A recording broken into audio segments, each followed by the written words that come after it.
Welcome to the deep dive. Today we're taking a bit of a shortcut to get you well informed about an upcoming piece of tech that's, well, already generating some serious early buzz. That's right. We've got a fascinating source today specifically.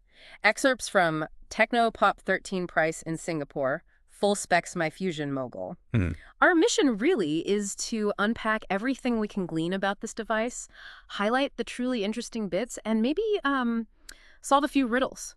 Because this source seems to have some curious inconsistencies baked in. Absolutely. And, when looking at early info like this, it's not just about the specs themselves. It's also about trying to understand what's definitive, what's just an estimation, and, yeah, where we might see some, let's say, intriguing variations in the data. Okay, so diving right in. The very first piece of information, I think, sets a crucial context for, well, everything else we're about to discuss. Which is The Tecno Pop 13 is firmly in the upcoming category. Still waiting for it. precisely. The source states it's not announced yet and coming soon, which means all the details we're about to dive into are pre-release information. Right. And as such, they're absolutely subject to change. There's no official global price yet, for instance. Okay. But there is an estimated price for the Singapore market, around SGD $299. 99, okay. But, the source is pretty clear. This is just an idea, an estimate. Different variants, if they exist, could certainly change that price. So we're getting a sneak peek, basically, but with a big handle with care label attached, wouldn't you say? Definitely. It's like finding a treasure map where some of the X's might shift around a bit. Good analogy. So with that caveat firmly in mind, what's actually powering this new device? What's under the hood? Okay, so it's set to run on Android 14. That's the latest Android version, so you're getting modern features, security patches, all that good stuff. Good start. The phone itself is built around the MediaTek Dimensity 6020 chipset. It's fabricated using a 7-nanometer process. 7 nanometers, okay. That's pretty decent. Usually means good efficiency. Generally, yeah. Smaller number, tighter transistors, often better efficiency, maybe better performance for the power used. Right. Its CPU, the brain, is an octa-core setup. Specifically, you've got 2.2 gigahertz Cortex A76 cores. Those are your performance cores for heavy lifting, games, that kind of thing. Mm-hmm. And then 2.0 gigahertz Cortex A55 cores. Those are designed more for everyday tasks, efficiency, saving battery. Standard big. Little eat configuration then. Pretty much. But here's where it gets a bit fascinating.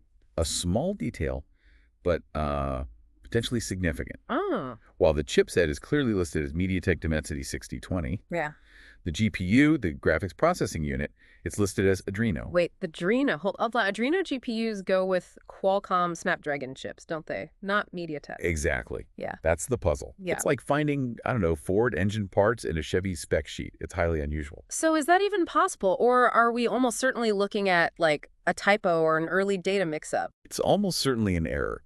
What this Adreno MediaTek mismatch really tells us, I think, is less about the phone itself and more about how early leaks can sometimes be, well, a patchwork. Right. Cobbled together. Yeah, possibly unverified data, maybe pulled from different placeholder specs or even different devices entirely. So for you listening, it's a big red flag. Definitely. A reminder to double-check against official announcements when they finally land. And, this isn't the only oddity we found lurking in these specs. Keep an ear out, because we see similar quirks with RAM and even the physical design description. Okay, duly noted. We'll keep our detective hats on. So moving on from the slightly confused brains of the operation, let's talk about the display, what you'll actually be looking at. Right, the screen. It's described as an IPS LCD capacitive touchscreen, 16 million colors. IPS LCD. Okay, decent viewing angles, good colors usually. Exactly, a solid choice for this kind of phone. But here again, we see a slight variation within the source itself regarding the screen size and resolution. Oh, another one. Yeah. The summary table, like the top-line specs, says 6.67 inches with a 1220 by 2712 pixel resolution. Okay. But then later, in the more detailed display section, it specifies 6.78 inches. Bigger? Slightly bigger, yeah. Hmm. 112.6 square centimeters, which they say is about 91.2% screen-to-body ratio, and a resolution of 1080 by 2388 pixels. So different size and different resolution listed in the same document. So bottom line, you're probably looking at a screen somewhere in that 6.7 to 6.8 inch range. Pretty standard size for a modern smartphone, gives you plenty of viewing space. Okay, so slight fuzziness on the exact size, but it's going to be a fairly large display. Got it. Now, cameras.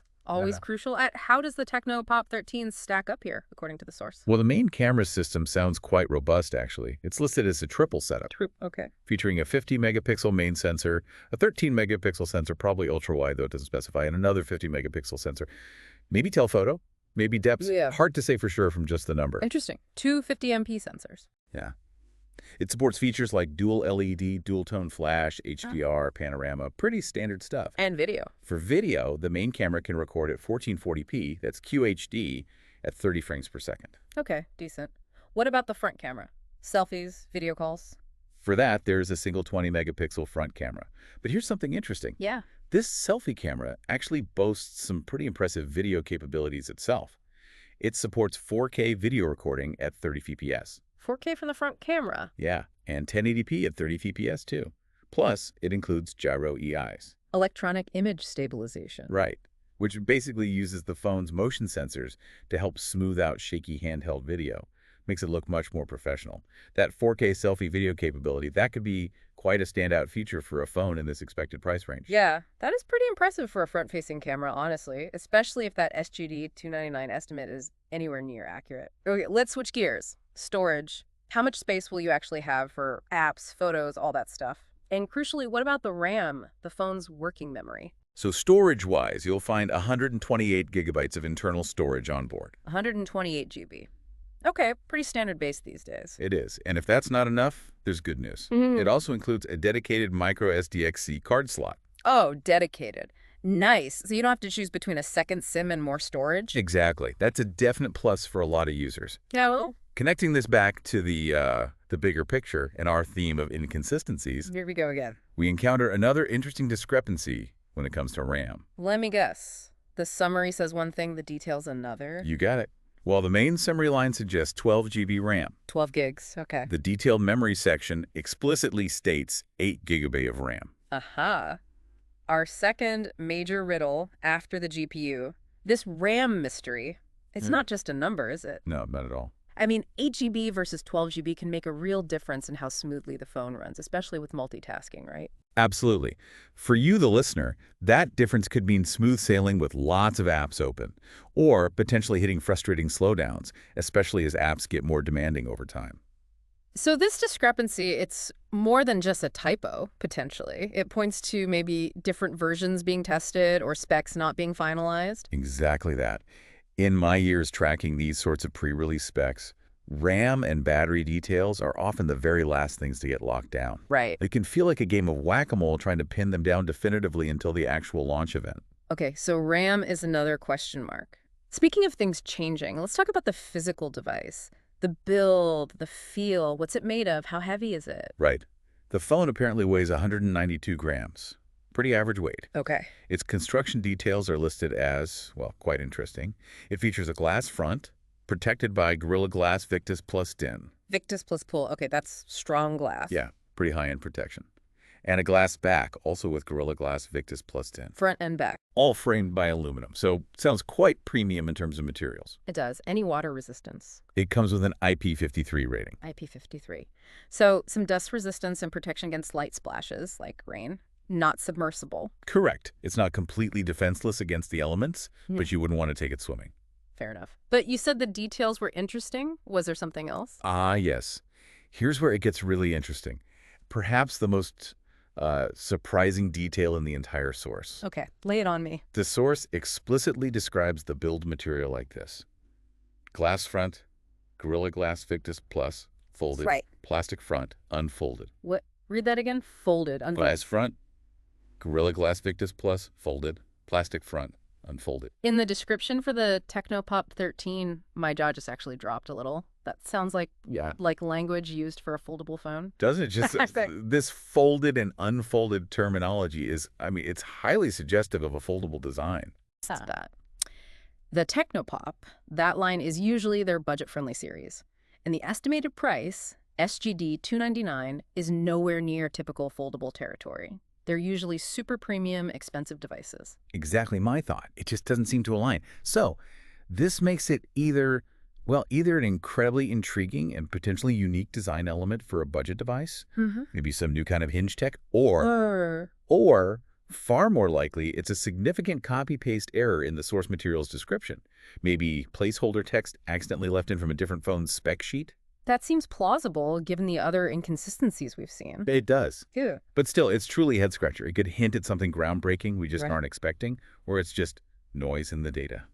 Very strange. Wild. Okay, moving past the potential secret foldable pop phone, any mention of colors? Ah, yes. Colors are listed. Options like Mystery White, Alpenglow Gold, Magic Skin, which sometimes implies a textured back finish, and Gravity Black. Sounds pretty standard. Nothing quite as mysterious as that folded detail, thankfully. Definitely not. All right, let's talk connectivity. How does this phone connect you to the world? Networks, Wi-Fi, Bluetooth. Okay, network-wise, the Tecno Pop 13 supports 2G, 3G, and 4G LTE networks. 4G LTE. Speeds are described as HSPA and LTE, basically your standard data speeds for 3G and 4G connections. Importantly, though, No 5G. the source material does not list 5G connectivity for this model. So if you're looking for those next-gen speeds, this probably isn't the phone for you, based on this info. Okay, 4G only. What about other connections? Wi-Fi. Yes, includes Wi-Fi 6. That's the 802.11ax standard. Wi-Fi 6. Nice. Faster speeds, better in crowded areas. Right. Dual band support and Wi-Fi Direct are also mentioned. It also features Bluetooth 5.1. 5.1, okay. GPS is comprehensive, supports dual band AGPS, GLONASS, BDS, and Galileo for location services, and crucially for many, NFC. near field communication or NFC is included. So mobile payments like Google Pay should be possible. Good. Physical connection. USB Type-C 3.0. USB-C 3.0, okay. Yeah. Any mention of FM radio or an infrared port? Nope. No FM radio or infrared port mentioned in this source. Got it. So a solid suite of connectivity overall, just missing that 5G element. Now, the all-important battery life. How long can you expect it to last, and how fast does it charge up? Well, this brings us to, you guessed it, another slight discrepancy. Of course it does. What is it this time? Capacity? Type? Both, actually. The initial summary states a 4,400 mAh LiPo battery, lithium polymer. 4,400 mAh.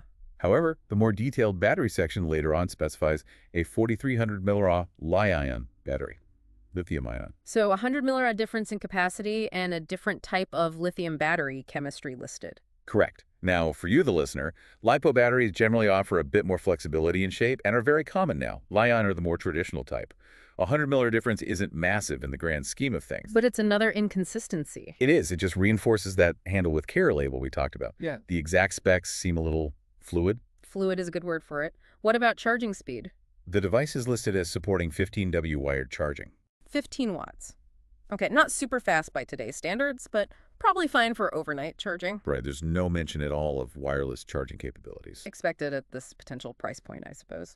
Okay, so battery is another area with some question marks. Now, interestingly, our source actually provides its own ratings for the Tecno Pop 13. What did those look like? Yes, our rating section is quite telling in its own way. The device receives an overall rating of 9 out of 10. 9 out of 10. Pretty high. Very high.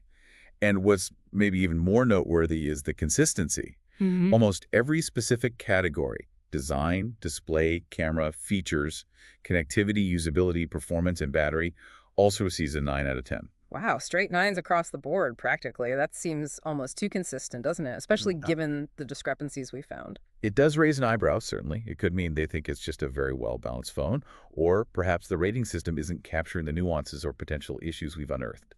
But crucially, for anyone looking at this information, you absolutely have to remember the source's own disclaimer. Ah, yes, the fine print. They state that the material and information are for general information purposes only and are changeable at any time.